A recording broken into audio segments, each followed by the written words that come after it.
ತೇಜಸ್ವಿ ಸೂರ್ಯ ಅವರು ಮಾಡೋ ಒಳ್ಳೆ ಕೆಲಸಕ್ಕೆ ನಾನು ಸರ್ಕಾರದ ಪರವಾಗಿ ಅಭಿನಂದನೆಯನ್ನು ಸಲ್ಲಿಸ್ತೇನೆ. ಜಮೀರ್ ಅಹಮದ್ ಅಂತವರು ಹಗುರವಾಗಿ ಮಾತನಾಡ್ತಾರೆ, ನಾನು ಇನ್ನಾರು ನಿಲ್ಲಿಸಬೇಕು. ವಾಸ್ತವಿಕ ಸತ್ಯ ಸಂಗತಿಯನ್ನು ಬಯಲುಗೆಳೆದಿದ್ದಾರೆ.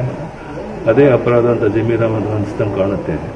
ಇದು ಸರಿಯಲ್ಲ. ಇನ್ನಾದರೂ ಈ ರೀತಿ ಹಗುರವಾಗಿ ತೇಜಸ್ವಿ ಸೂರ್ಯ ಬಗ್ಗೆ ಮಾತನಾಡೋದು ನಿಲ್ಲಿಸಬೇಕು ಅಂತೇಳಿ ಈ ಸಂದರ್ಭದಲ್ಲಿ ಒತ್ತಾಯ ಮಾಡ್ತೇನೆ. ಅವ್ರು ಮಾಡಿರೋ ಒಳ್ಳೆ ಕೆಲಸಕ್ಕೆ ಮತ್ತೊಮ್ಮೆ ಸರ್ಕಾರದ ಪರವಾಗಿ ಅಭಿನಂದನೆ. ಸೂರ್ಯನ ಮೇಲೆ ಮಾತಾಡಬಾರ್ದು ಅಂತಲ್ಲ, ಯಾಕೆ ಕಿರಣಗಳು ಜಾಸ್ತಿ ಪ್ರಖರ ಆಗ್ಬಿಡ್ತವ. ತೇಜಸ್ವಿ ಸೂರ್ಯ ಬೆಡ್ ಬ್ಲ್ಯಾಕಿಂಗ್ ನಡೀತಾ ಇದ್ರೆ ಪತ್ತೆ ಹಚ್ಚಿ ಸರ್ಕಾರದ ಗಮನಕ್ಕೆ ತಗೊಬಂದರೆ ನಂದೇನು ತಕರಾರಿಲ್ಲ.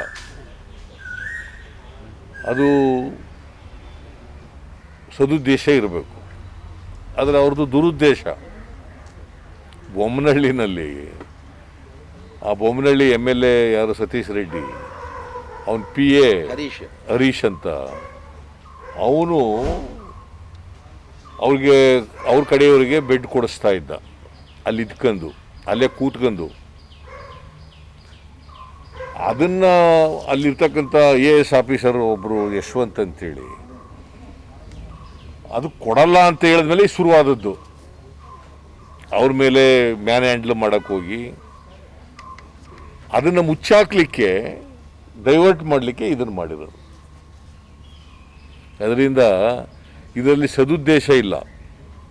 ಸೊ ಹಂಗಾಗಿ ಏನಾಗಿದೆ, ಅಲ್ಲಿದ್ದಂಥ ಎಲ್ಲ ಮೆಡಿಕಲ್ ಸ್ಟಾಫು ಅವರು ಪಾಪ ಡಿಮಾರಲೈಸ್ ಆಗಿಬಿಡ್ತಾರೆ. ಇವರು BJPಯವರು ಅವರು ಅಲ್ಲಿ ಇದ್ಕೊಂಡು ಅವರು ಬೇಕಾದವ್ರಿಗೆ ಬೆಡ್ ಕೊಡಿಸ್ಕೊಂಡು, ಬೆಡ್ ಬೇಕಾಗದಿದ್ದವ್ರಿಗೆ ಬೆಡ್ ಕೊಡಿಸ್ಕೊಂಡು ಇದೆಲ್ಲ ಮಾಡ್ತಾ ಇದ್ರಲ್ಲ. ಆಮೇಲೆ ಇವ್ರ ಉದ್ದೇಶ ಏನು, ಅಲ್ಲಿದ್ದಂಥ ಅಲ್ಪಸಂಖ್ಯಾತರನ್ನೇ ಪಟ್ಟಿ ಮಾಡಿ ಓದೋದು ಯಾಕೆ? ಅಧಿಕಾರಿಗಳು ಕೊಟ್ಟಿದ್ದು ಅಂತ ಯಾರ ಕೊಡ್ಲಪ್ಪ. ಇವರು MP BJP Morcha all India president, ಜವಾಬ್ದಾರಿ ಬೇಡವಾ? ಯಾಕೆ ಓದಕ್ಕೆ ಕೊಟ್ಟರು ಅವರು? 205 ಜನರಲ್ಲಿ ಬರೀ 17 ಜನನೇ ಬರೀ ಮುಸ್ಲಿಮರ ಹೆಸರುಗಳನ್ನೇ ಯಾಕೆ ಓದದ್ದು? ಅವ್ರ ಉದ್ದೇಶ ಏನು? ಮತ್ತೆ ಬೆಡ್ ಅಲಾಟ್ಮೆಂಟ್ಗೂ ಅವ್ರಿಗೂ ಏನು ಸಂಬಂಧ?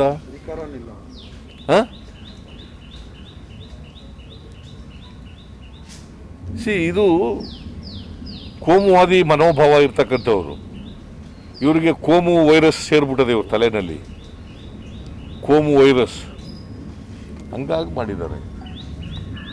ಪಾಪ Yashwant is A good officer, I know him. ನಮ್ಮ ಬಾದಾಮಿನಲ್ಲಿದ್ದರು. ಅವ್ರ ಮೇಲೆ ಯಾಕೆ ಹಲ್ಲೆ ಮಾಡೋಕೆ ಹೋಗಿದ್ರು? ಇವ್ರಿಗೆ ಬೇಕಾದವ್ರಿಗೆ ಬೆಡ್ ಕೊಡಿಸ್ಕೊಳಕ್ಕಾಗಲಿಲ್ಲ, ತಡೆದ್ರು ಅನ್ನೋ ಕಾರಣಕ್ಕೋಸ್ಕರವಾಗಿ ಇದೆಲ್ಲ ಮಾಡಿದ್ದಾರೆ.